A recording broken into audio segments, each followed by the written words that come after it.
Now, before moving to some of the other features in Rasa 2.0, I do want to make one extra comment on these rules over here.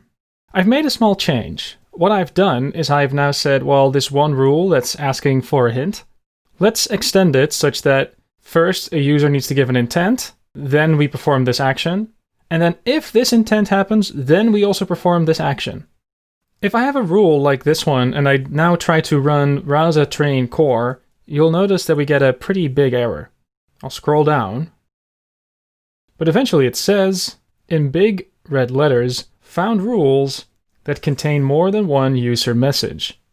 Rules are not meant to hardcode a state machine. Please use stories for these cases. Now, it's important to observe that the fact that Rasa is raising an error here, that's definitely a good thing. It prevents me from writing rules that are too complex to maintain, and this ensures that my assistant remains relatively easy to reason about.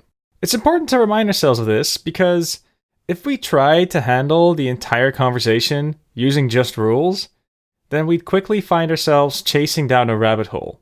For starters, you would need to generate a lot of these rules to cover an entire conversation.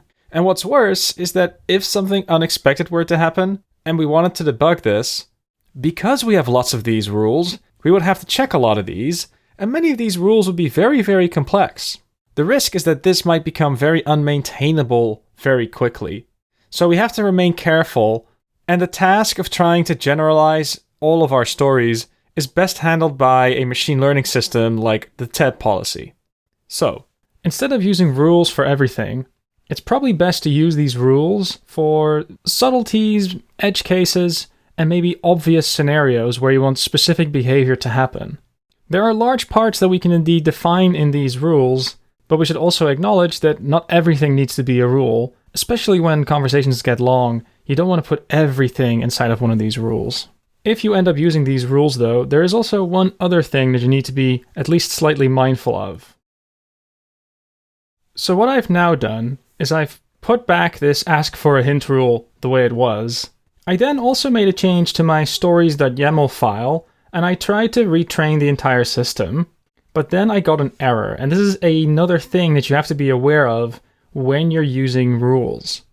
If you have a look at the rule that I have over here, it's saying that every time that I receive a help utterance, I then ask for help again, then I should always get a hint, no matter what.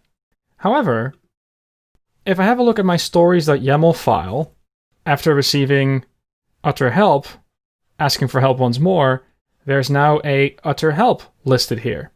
And it is exactly this action over here that is breaking this particular rule, and it's this that's causing this error over here. This is another reason why going overboard with rules is probably not a good idea. You will need to make sure at all times that all of your stories match all of your rules. And if you start making lots and lots of complex rules, there's a risk that a user at some point is going to contribute a story that doesn't fit a rule that you've defined up front. Rules are a very expressive way to declare how a conversation should go, but you can overuse them. Which is why, for now, I think just starting out with these basic rules is fine. I can always add more down here, but I think as a starting point, this is probably enough.